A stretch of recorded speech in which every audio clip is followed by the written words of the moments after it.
All right, welcome back. Now, in this particular video, we're going to consider the central tendency. All right, so let's get to understand, at its basic core, what is central tendency, and some of the concepts that we're going to study with regards to this central tendency. Okay, so when we talk about the central tendency, there are some other names that you might find. All right, so in some other books, you might find what is called the measure of location. You might also see what is called the statistical averages, right? So all of these are just the same thing. They are all referring to the same central tendency. Okay, now let's get to understand what this central tendency is, right? Basically, what the central tendency is saying is that if we take, let me actually give an example which will make it more intuitive for you to actually understand. Now, if we take let's take first year students, right? If we take first year students in a university, right? In any university, you might find that these students have some kind of a similar age, right? Maybe is either the person is around maybe 18 years, right? So maybe 18 years or maybe 19 years, right? Something like that, or maybe 21 years. 22, 23, something like that. The first year students, they might be around this kind of age, right? So maybe in 18, 19, 21, 22, 23, something like that. Okay. So now in this case, you can see that, most of them are around this age. Most of them are around 21 years, right? So either they are, a bit less, when it comes to 21, with regards to 21, they might be maybe a bit younger than 21 years, or maybe a bit older than 21 years. Okay, so maybe 1 year or 2 years ahead, or maybe 1 year or 2 years less. Okay, so the person might be 19, 18, 17, something like that, or maybe the person can be 22, 23, 24, something like that. Not that far from this 21 years. Okay, so mostly the first year students are around, in the universities are around this kind of ages. Okay, now you realize that there's this central number that is really popping up. Okay, that is really coming up. So this is what they are all tending to. Right? They are all having a tendency to be, all these ages are having a tendency to be 21 years, right? Right, so it's likely, or they have a tendency or likeliness to be either plus 1 years greater than, plus 1 years of 21, or minus 1 years of 21, right? So they could be 19, 22, or 18, or 23, or something like that. Okay, so it could be 21 plus some 1 years, or plus some 2 years, something like that, or maybe it could be 21 minus some 1 years, or minus some 2 years, something like that. So all these ages have a tendency to be around this 21. So that is what we have, a central number that all the other ages, or all the other numbers are tending to be around it. Okay, so we have what is called a central tendency. All right, so basically that is what central tendency is all about. All right, and there are several ways of measuring this central tendency. One way is considering the mean, or the median, or the mode. Okay, so in the subsequent slides, we're going to take these one by one and then get to understand what they actually mean, right? In the lights of mean, median, and then mode. All right, so let's proceed to the next slide and then get to understand these to their basic levels. Okay, so the first one that we talk about is the arithmetic mean, right? We're talking about the mean. Okay, so let's get to understand this, which is quite simple to really get to understand. Okay, it is very, very simple to understand. Okay, so all right, so let's use the example that you see on your screen to actually get to understand this, right? So mean is very simple. So when you're talking about the mean, we're talking about just the average of all the data points that we have, right? So in this case, we have 16, we have 17, we have 10, 13, 20, 18, 13, 14, and then 18 over here. Okay, so what we're going to do is to find the average of all these, right? And in order to find the average, right, which is the mean, what we do is to just add all of these, right? Just add all of these and then divide it by the total number of data points that we have. So in this case, we have 1, 2, 3, 4, 5, 6, 7, 8, 9. Okay, so we divide it by 9. Okay, so that's simple as that. So the mean is just nothing but the average of everything that's all the data points that you have. Okay, so it could be just in the form of a simple data points like this, or it could be in the form of a table, a table form, right, in tabular format like this. All right, so I mean, in either way, it's the concept is still the same, right? The concept is still the same. We still find the mean or the average of the data point. So in this case, if you want to find the average, right, if it is on the data, on a tabular format, right? If you remember that we talk about frequency distribution, right? So if we have it in this way, where we have the data points and their frequencies, right, then in this case, what we can do is to find what is called the fx, right, which is nothing but the data points multiplied by their frequencies, right? So in this case, 5 multiplied by 4 will give you this, right? It will give you 20, and then 6 multiplied by 8 will give you 48, 7 multiplied by 14 will give you 98, 8 multiplied by 11 will give you 88, 9 multiplied by 3 will give you 27. Okay, then you find the sum of that, right? That is the addition of all these, right? That is the addition of all these. So we find the addition of all these, which is going to give you 281. All right. Then after that, you divide it by the summation of or the frequency, which is going to give you, which is the same as the total number of data points that you will have. Okay. So over here, I mean, if you find the summation of the frequency, it's going to give you 40. Okay. So that's going to give you this. I mean, the summation of the fx divided by your, summation of f, okay, which is 281 divided by 4, which is going to give you 7.025. All right, so basically that's mean just finding the average, right? Just finding the average. So if you have a class of students and you want to know the average age in the class, right, then you just sum up all the ages in the class, all the ages of the students in the class, and you divide it by the number of students in the class, and you just get to know the average age of the students that you have in the class. Okay, and or if you want to know the average number of products that you have, right, per month, then you need to just sum up all the total number of products that you have, considering the number of the month in question, right? You just sum up all the products and then you divide it by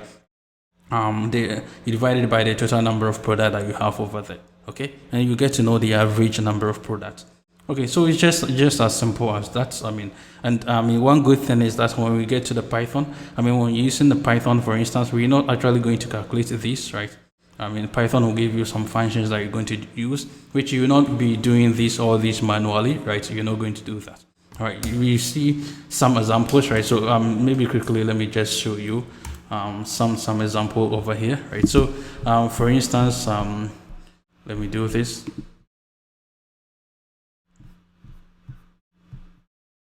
Maybe I should use this one. Okay. So for instance, maybe if you've gone through the Python class, I'm sure you're familiar with what is called NumPy, right? So I'm going to import this NumPy. I'm going to use it, right? I'm going to use import NumPy as np. Then I'm going to use that. Okay. Import NumPy as import NumPy as np. That's all.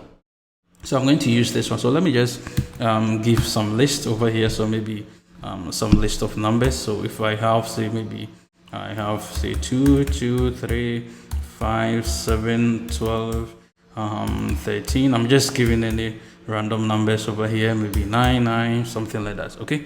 So maybe I want to find the mean of this. So what I would do is use np.mean, right? I'll use np.mean, and then I'll pass in my variable a. If I do that, now you see that I have the mean over there. Okay, now you see that I have the mean over there. So I don't really need to do these calculations that we're doing. Okay, I don't really need to do that. So it doesn't matter the numbers that I have. So maybe let me create another one over here, right? So maybe if I have say 1,000, 5,000, or 555. I have 7 something some numbers. I'm just giving some random numbers over here. So maybe I have this huge number. All right, I have something like that. Okay, I'm just giving some random numbers. Okay, so we have this huge number. So let me run it and then come here. So if I want to find a mean of this, right, what I'll do, just do np.mean. Okay, np.mean, then I'll pass in my mm. See that I have my mean there. Okay, so I don't really need to do these calculations. So, but what you need to get here is the understanding, right? That if you're finding if you want to see the average age of the students in the class, what you need is the mean. That's what you need to calculate. That's the idea that you need to get from this, right? That's what you need to get from this. The calculation is not a problem. You can use any means to do that. Okay. Now, one thing that we will talk about this, the fact that mean is affected by extreme values, right? So let me talk before I talk about that. Let me talk about I will talk about the median quite soon, but I'll talk about the median. Let me just see this example before I talk about the median. Okay, before I talk about the median. So what we're dealing earlier on is this, right? We're dealing with this where we sum everything up. We got 281 and then we divided by 4, right? Don't forget that's the same example that we were dealing with earlier on, right? Just the same thing as you can see here, 281 and divided by 4. Actually this one is supposed to be 40, right? Not 4, it's supposed to be 40, right? The same thing over here.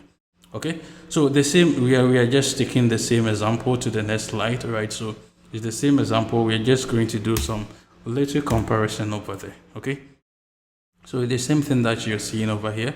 Okay, so that's the same example that you can see over here. All right, the same example that you can see over here. So that is basically an ungrouped data. But this one, right, remember that we talked about the fact that if you have a huge data set, right, you cannot list them just like this, just like you have it here. What you can do is to actually put them in a form of an interval like this, right? In the form of an interval like this. So in this case, we are considering data points that fall within 40 and 44, 35 and 39, 30 and 34, 25, 25 to 23, right? And then 20, 24, 15, 19, right? So right from the small interval to the highest number that you have over there, right? That is 10, 14 all the way to 40, 44. Okay, so that is basically what we have. It's not ungrouped data like this where we have just 5, 6, 7, 8 and 9, right? In this case we have intervals, right? What we refer to as the class interval. Okay, what we refer to as the class interval. That's what we have over here. In this case, if we want to find a mean, right? If we want to find a mean, then we need x like we have here. We have our data points here. We have a frequency. We multiply it. Then we find the sum of it. Then we divide it by the total number of frequencies that we have. In this case, we have the class interval. We have the frequency. You will not be having this. This one will not be there, right? You will not be having this. So in order to get this, what you do is to pick this class interval. So we have 40 to 44, right? So what you do is this, you do 40 plus 44 divided by 2. Okay, so this is actually going to give you 42, right? That's what you have over here, right? And then if you pick say 35, right? If you pick say 35, that is a 35 to over here we have this 35 to 39, right? So what you're going to do is to add them and divide it by 2, right? That is actually going to give you 37. Okay, and that is what you have over here. You do the same thing for all of them, right? If you pick say 10, 14, right? 10 to 14, right? So what you do is to add them divided by 2 and you have your 12. Okay, so that's actually going to give you this x. That is the class midpoint, right? That is the midpoint of this class interval. Okay, now you have your x. You can now multiply this frequency with this x to have this. Okay, you can now multiply that to have that, and after that you can find the sum of this, right? To have summation of fx to have this value, and then you find the summation of your f to get, and then finally you divide it by that, right? And then you get your final answer. Okay, so basically that is what you're supposed to do when you have a grouped data, right? As against ungrouped data. All right, so if you have a small data set, then of course you can just go you can just go about doing this. But if you have a huge data set, right? If you have a huge data set, then you need to actually consider grouping them into what is called a class interval, right? So this is a more efficient way of doing it if you have a huge data set. However, if you have a small data set, you can just do it in this way. Okay, so we're just going to move on from here and then consider what is called the median, right? Consider what is called the median. the median is nothing but just the central value, or this is nothing but the central value. So in this example, we have 7 items here. That's 1, 2, 3, 4, 5, 6, 7, right? So the median will give you 50% of the data set being at the other side, right? Either side of it.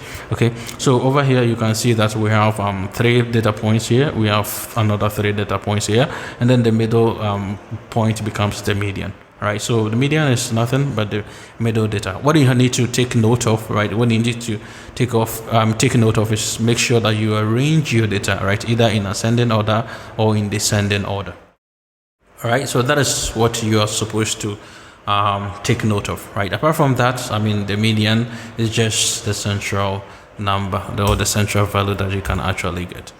All right, so let's see an example over here. Remember that earlier on we talked about the fact that the mean, right? The mean is affected by extreme values, right? So let's see what that means and why you are saying that the median or the mode, right? The mode is not affected by extreme values, but the median and the mode and then the median is not affected by extreme values, but the mean is affected by extreme values. Okay, so let's see a demonstration of that. All right, so let me take you to the Jupyter notebook and then show you a demonstration of that. All right, so I'm just going to create a variable, say A, right? And then this A will be a list of the data points that we have here. So we have 25, 27, 27, 29, and then 250. So let's create that over here, right? So let me do this.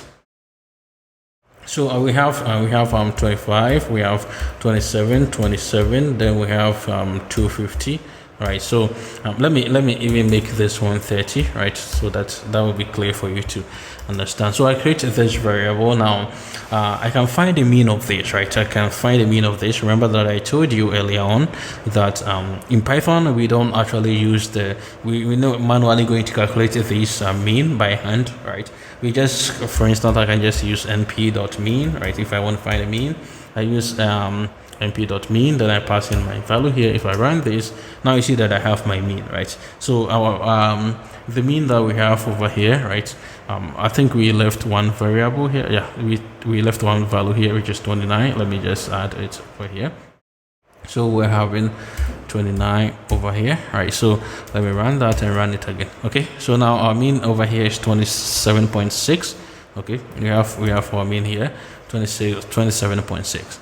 Okay, now if we consider say if we want to see the median, right? In this case we have 1, 2, 3, 4, 5, right? So 2 items will be here, 2 items will be here. So our middle number here is 27. So the median, right? The median is going to be 27, right? We have our mean to be 27.6.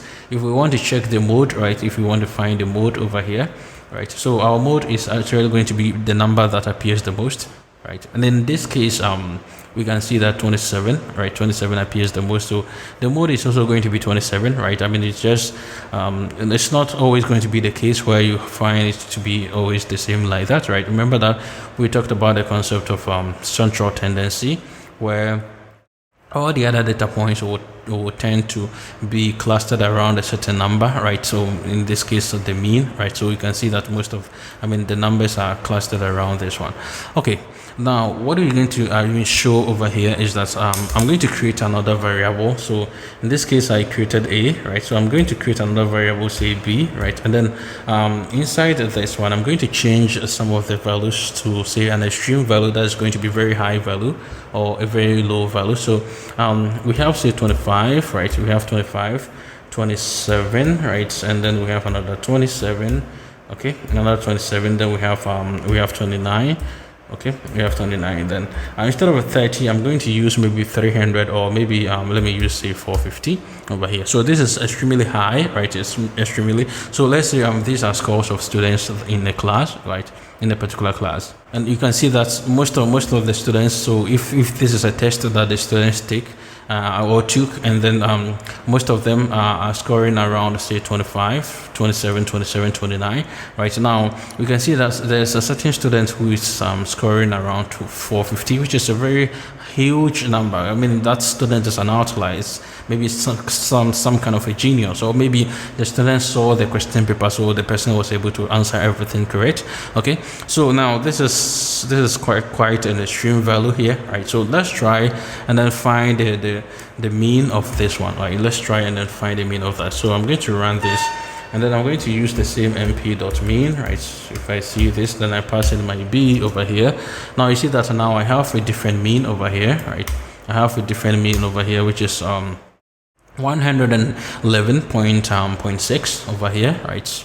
Which is quite huge from this, right? So but still now, if we want to find the median, right? You find the median over here. The median is still 27. If we check, we have 2 here, we have 2 here. The middle number is 27. We still have the same 27, just like we were having earlier on. If we want to check the mode, right? The mode is still going to give you 27, because still 27 is the number that appears most frequently.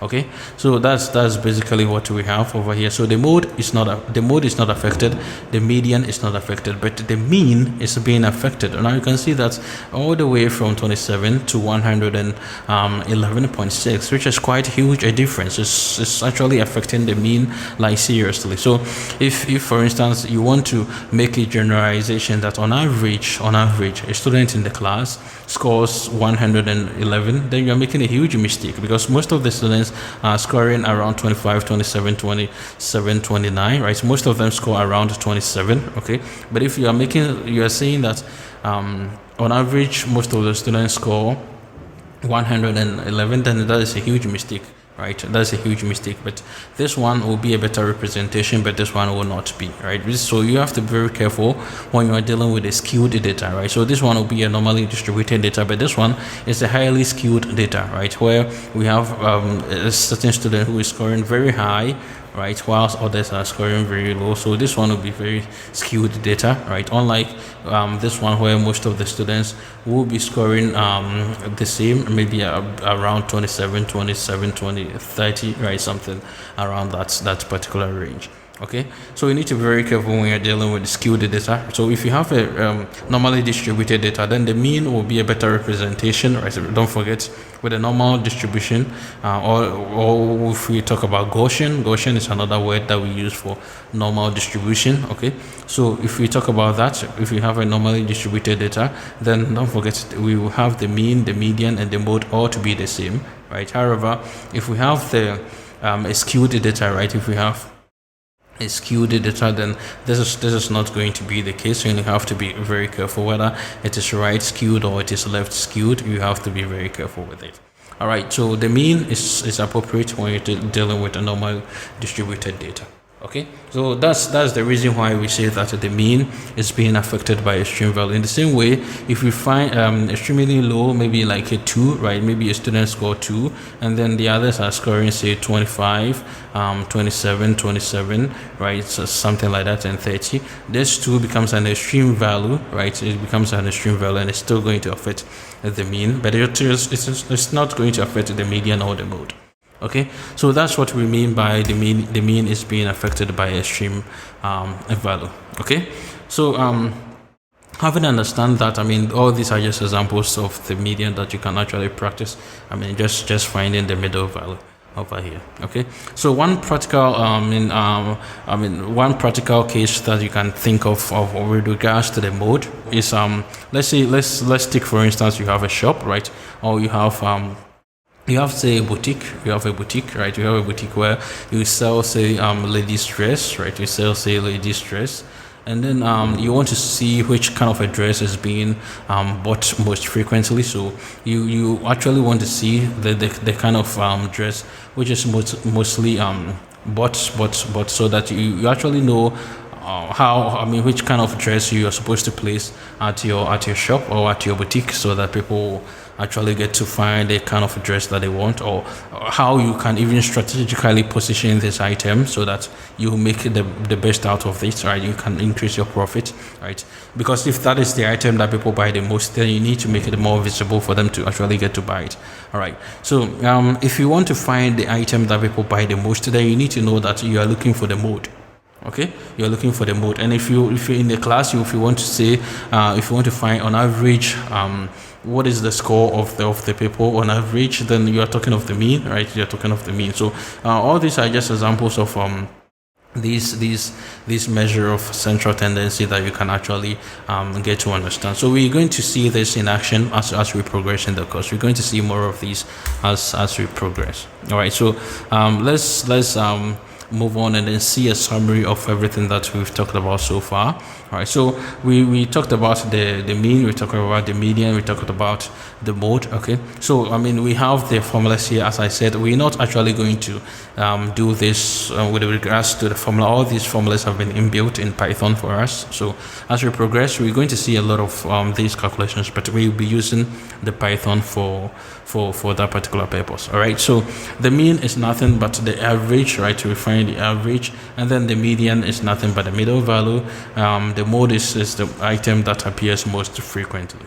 Okay, so that's basically the summary of it. In the next class, we're going to consider the measure of dispersion. Okay, so in the next video, we're going to consider what is called the measure of dispersion. Okay, so see you in the next video.